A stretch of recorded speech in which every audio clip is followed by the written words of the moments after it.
Connecticut's #1 local news. This is Channel 3 Eyewitness News. Good morning, everyone. I'm Wendell Edwards on this Thursday at 7 a.m. Thank you for being here. Breaking news right now. We are learning a 14-year-old boy from Waterbury is in the hospital right now after being shot in the back. Here's how it happened. It was on Angel Drive just after midnight, and police say the shots were fired from outside his home, and he was hit while he was inside the house. We're working to get more information, and we'll bring it to you as soon as we learn more. Turning to developing news, across the state, we've seen a rash of car break-ins and vehicle thefts, some quite disturbing. In most recent cases, victims have been fighting back against thieves, and some of it has been caught on surveillance camera. Channel 3 Eyewitness reporter Aya Galil has the latest. Gas stations continue to be a hot spot for thieves. Take a look at what happened in a matter of seconds on Wednesday at the Queen Street Exxon station in Southington. A woman just finished pumping gas when a man quickly jumps into her car and drives off. She tries to go after him and the suspect threatens to shoot her. Investigators releasing this photo of the suspect. Southington police say if confronted by a criminal, just give them what they want. There is no specific time of day that you need to be alert. It's just, it seems to be, unfortunately, this is a 24-hour issue. And in New Britain over the weekend, a woman was sitting in her car at a Sunoco gas station when a man tried to rip her out several times. The victim speaking exclusively with Eyewitness News. I never expected this, living in this city for so long. I don't want this to happen to anyone. I have nieces.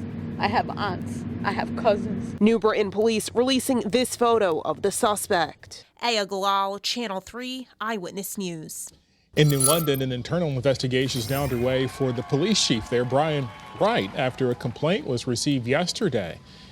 Wright is now on paid administrative leave. Retired Deputy Chief of the Hartford Police Department, Neville Brooks, will take over for now. We are working to learn what led to the complaint, the nature of it, and why it prompted an investigation. If you were planning to place a sports bet online today, you won't be able to. State leaders had planned to give internet gamblers a green light, but that process has been delayed. Now here's why. One of the problems, publishing the memorandums of understanding got pushed back.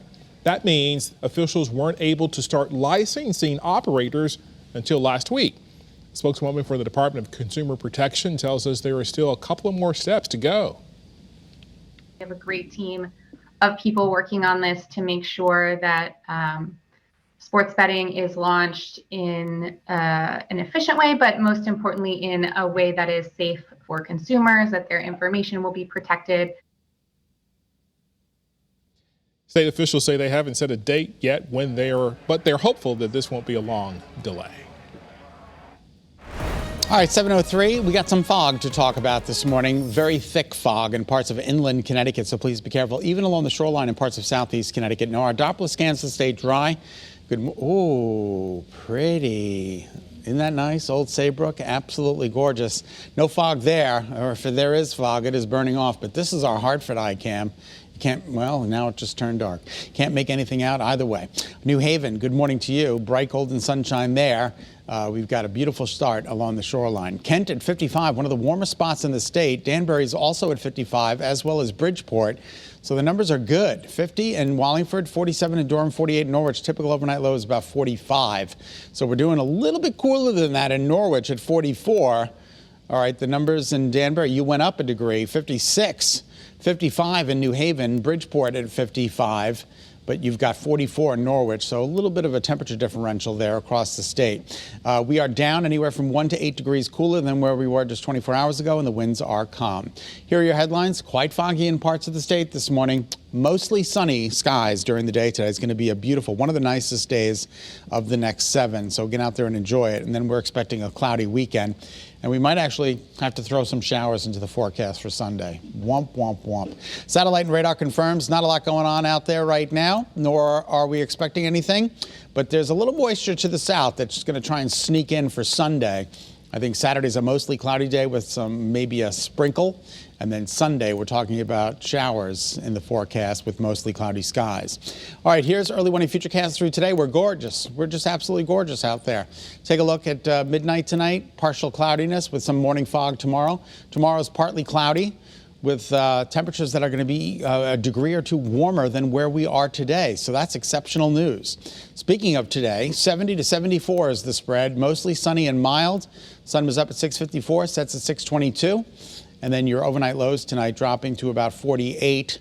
75 tomorrow, remarkable, 75 amazing degrees. Now it does get cooler over the upcoming weekend, 64 and 67 for Saturday and Sunday. And again, Sunday, I'm going optimistically dry right now, but I have a feeling we're going to have to add some showers to that forecast. So tune in throughout the day today. Of course, Bruce will have the latest coming up on Eyewitness News at 4. Monday and Tuesday, back to the nice milder weather. Even that continues into Wednesday with a chance for showers Wednesday afternoon as a front moves into the area. But all in all, not a bad looking 7-day forecast. I know the weekend is a little iffy at this point. 74 today, 75 tomorrow, 64 on Saturday, 67 on Sunday. Remember that weekend is going to trend cooler with a wind off the ocean. That's going to be producing some cloud coverage. And we are expecting a better day on Monday and Tuesday, 72 and 74 degrees. All right, that's a check of your early warning forecast. Wendell, we'll send it back to you. Texas's abortion law, the most restrictive in the nation, is suspended for now. SB 8 prevents a woman from having an abortion after 6 weeks of pregnancy. A federal judge called it, quote, an offensive deprivation of such an important right. The state of Texas is planning to appeal. Channel 3's Laura Desta has details. A federal judge ordered Texas to suspend its law banning most abortions. U.S. District Judge Robert Pittman sided with the Department of Justice in a 113-page ruling.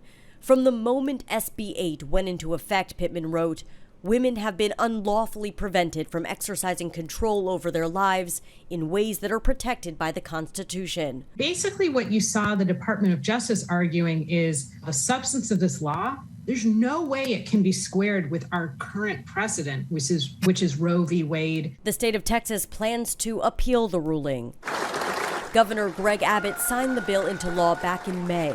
It went into effect last month. The life of every unborn child who has a heartbeat will be saved from the ravages of abortion. The law bans abortions as early as 6 weeks before most women know they're pregnant. And it allows private citizens to sue people who help patients get an abortion. Kind of weathering this storm right now. Heather Palacios works for Planned Parenthood. She says women have been leaving Texas to get abortions in neighboring states. Last year, we saw around 250 patients from Texas across our affiliate. This year to date, we've seen more than 500, and half of those since September 1st. In December, the U.S. Supreme Court will hear arguments about Mississippi's 15-week abortion ban. It's the most significant challenge to Roe v. Wade in a generation. Laura Podesta, CBS News. U.S. Senate leaders appear to be negotiating a bipartisan deal to lift the debt ceiling, but only temporarily. Republican Minority Leader Mitch McConnell said his party would allow an emergency debt limit extension. But again, only for a short time. It would set a fixed amount for the debt ceiling just for about 2 months.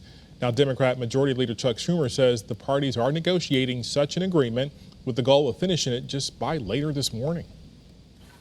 We've been negotiating all afternoon and all night, just until the recent. We're making good progress. Thanks so much for tuning in to Eyewitness News on this Thursday morning. Remember, you can get news, weather, and breaking news updates anytime on the Channel 3 app. Have a great Thursday.